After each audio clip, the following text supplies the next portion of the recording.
आणि बेरोजगारी जेव्हा कमी होणार तेव्हा आपला जीवनाचा उच्चतम स्तर वाढणार आणि हा जर का स्तर वाढणार तर भारताची प्रगती होणार। अगर फिर से गवर्नमेंट आएगी तो डिक्टेटरशिप लाएगी। मैं खुद लॉ स्टूडेंट हूँ, तो आप कॉन्स्टिट्यूशन पढ़ोगे तो डिक्टेटरशिप नहीं आएगी। लोकसभा निवडणूक आता येऊ घातलेली आहे। 2024 मध्ये आपण ज्या निवडणुकीसाठी खरं तर वाट बघत होतो ती निवडणूक आता आलेली आहे। माझ्यासोबत काही फर्स्ट वोटर्स आहेत जे पहिल्यांदाच मतदान करणार आहेत। आपण त्यांच्याशी बातचीत करणार आहोत। खरं तर यंग इंडिया आपण ज्यांना म्हणतो, आज तो यंग इंडिया माझ्यासोबत उपस्थित आहे। मुंबईतल्या मरीन ड्राईव्ह या फेमस ठिकाणी सध्या आपण उपस्थित आहोत आणि तिथे माझ्यासोबत हे फर्स्ट टाइम वोटर्स आहेत। पहिल्यांदाच ते कोणत्या तरी एका पक्षाला मतदान करतील आणि मतदान करण्यापूर्वी नक्की त्यांच्या भावना काय आहेत, कोणकोणते मुद्दे खरं तर त्यांच्या अनुषंगाने हे महत्त्वाचे आहेत, आपण त्यांच्याशी बातचीत करणार आहोत। महाराष्ट्रामध्ये किंवा संपूर्ण भारत देशामध्ये आपल्याला स्टार्टअप कल्चर राबवायला हवं। अर्थशास्त्र आणि आपली जे काही अर्थनीती आहे त्यावर आपल्याला भर द्यायला पाहिजे आणि शिक्षण नीतीमध्ये काही बदल यायला पाहिजे। हे सगळे जर का बदल आले तर आपल्यालाच म्हणजे आपल्या देशाला, आपल्या नागरिकांना त्याचा फायदा होणार आणि या सगळ्या गोष्टींमुळे जे काही होणार ना, याने बेरोजगारी कमी होणार आणि बेरोजगारी जेव्हा कमी होणार तेव्हा आपला जीवनाचा उच्चतम स्तर वाढणार आणि हा जर का स्तर वाढणार तर भारताची प्रगती होणार। आणि अशीच मी सदिच्छा करतो की बेरोजगारीचा दर कमी हो, शिक्षण क्षेत्रात बदल हो आणि सगळ्या लोकांना संधी मिळो आणि अर्थशास्त्रात जेव्हा सगळ्यांना आपल्या अर्थनीतीमध्ये, आपल्या पूर्ण अर्थव्यवस्थेमध्ये जेव्हा आपल्या नागरिकांना संधी मिळणार तर त्या संधीचं सोनं करून आपण पुन्हा भारताला सोने की चिडिया बनवू शकतो, असाच मी प्रयास ठेवेन। मी तर असे म्हणणार की प्रत्येक तो मुद्दा टाळला गेला पाहिजे ज्याने आपल्या जीवनामध्ये व्हॅल्यू बेस्ड डेव्हलपमेंट होत नाही आहे। व्हॅल्यू बेस्ड डेव्हलपमेंट जर का होत असेल, आपल्या जीवनाचा स्तर उंचावत असेल किंवा आपल्याला बेरोजगारी कमी होत असेल, या सर्व मुद्द्यांनी आपल्यालाच आपला बेनिफिट होणार आहे। तर ज्या गोष्टींचा आपल्याला लाभ होणार त्या गोष्टींकडे आपण लक्ष द्यायला हवे आणि ज्याचा आपल्याला लाभ होणार नाही त्या गोष्टीकडे आपण दुर्लक्ष करायला हवे, असे माझे म्हणणे। जाती धर्माचा मुद्द्याचं असं आहे की आता भारत देशाची संस्कृती आणि कल्चर हे जर का आपण प्रिझर्व करता हा मुद्दा टाळू शकलो, असं आपण याला एकंदरीतपणे एकेरीपणे टाळू शकणे शक्य असणार नाही, कारण की आपला देशच याने कॉन्स्टिट्यूट होतो।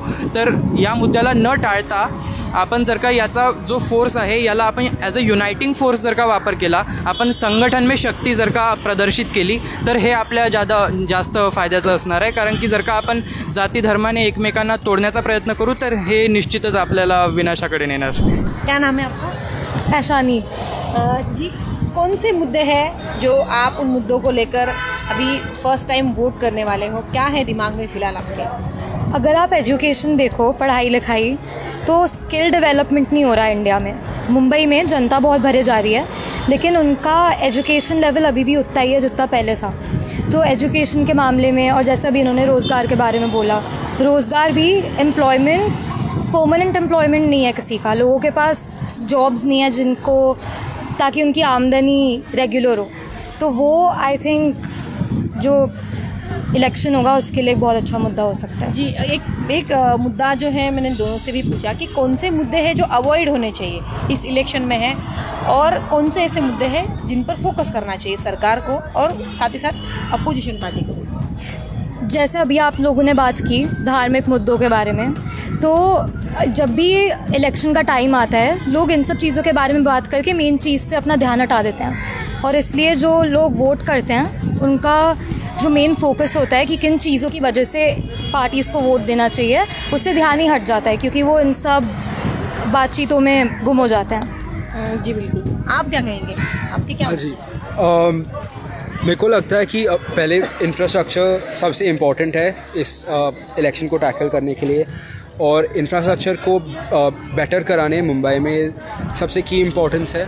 और एजुकेशन भी जैसे इन्होंने बोला कि एजुकेशन भी सबसे एक इम्पॉर्टेंट स्किल है, क्योंकि मुंबई में बहुत सारे जवानों आ रहे हैं और उनके लिए स्किल डेवलपमेंट और एजुकेशन के बारे में बात करेंगे तो फिर उनको नई नई चीज़ सिखाने जाने चाहिए जो अभी 21st सेंचुरी में इम्पॉर्टेंट है।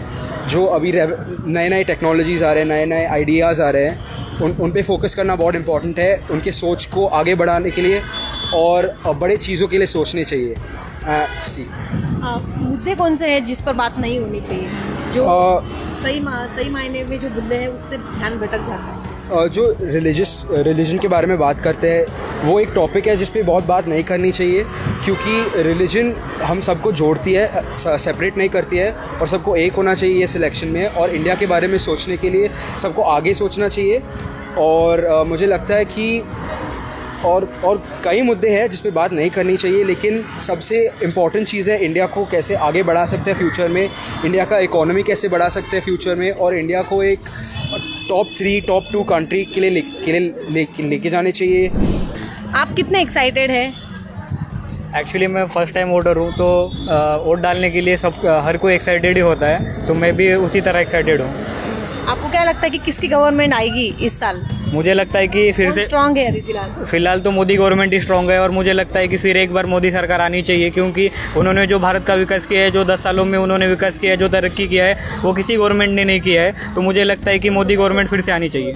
जी, उन्होंने ये भी कहा, आपके जो दोस्त हैं उन्होंने इस मुद्दे पर बात की कि किस मुद्दे पर बात नहीं होनी चाहिए। तो आपको क्या लगता है कि किस मुद्दे पर बात नहीं? ऑपोजिशन बोल रही है कि डिक्टेटरशिप, अगर फिर से गवर्नमेंट आएगी तो डिक्टेटरशिप लाएगी। मैं खुद लॉ स्टूडेंट हूँ, तो आप कॉन्स्टिट्यूशन पढ़ोगे तो डिक्टेटरशिप नहीं आएगी। इस मुद्दे पे बात नहीं करनी चाहिए, धार्मिक मुद्दे पे बात नहीं करनी चाहिए।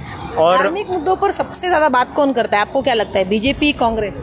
मुझे लगता है कि कांग्रेस दोनों ही मतलब धार्मिक मुद्दों पे बातें करती है, लेकिन ये नहीं होना चाहिए बेसिक। अब फर्स्ट टाइम वोट करने वाले हो आप, क्या मुद्दे हैं, कौन कौन से मुद्दे हैं जिस पर अभी काम होना चाहिए आपको लगता है? मेरे लिए ease of commute, infrastructure, education और एम्प्लॉयमेंट बहुत ही इम्पोर्टेंट मुद्दे हैं ये चुनाव में, और उसी हिसाब से मैं इस साल वोट करने वाला हूँ। अब तक लगता है इस पर ये सब पर काम हुआ है एक्सपेक्टेशन के हिसाब से? हाँ जी बिल्कुल, अब आजकल से बहुत ज़्यादा काम हुआ है। अभी कोस्टल रोड बना है, मुंबई मेट्रो पे काम चल रहा है, तो मेरे ख्याल से अच्छा काम चल रहा है फिलहाल तो इस पर। और कौन कौन से मुद्दे हैं?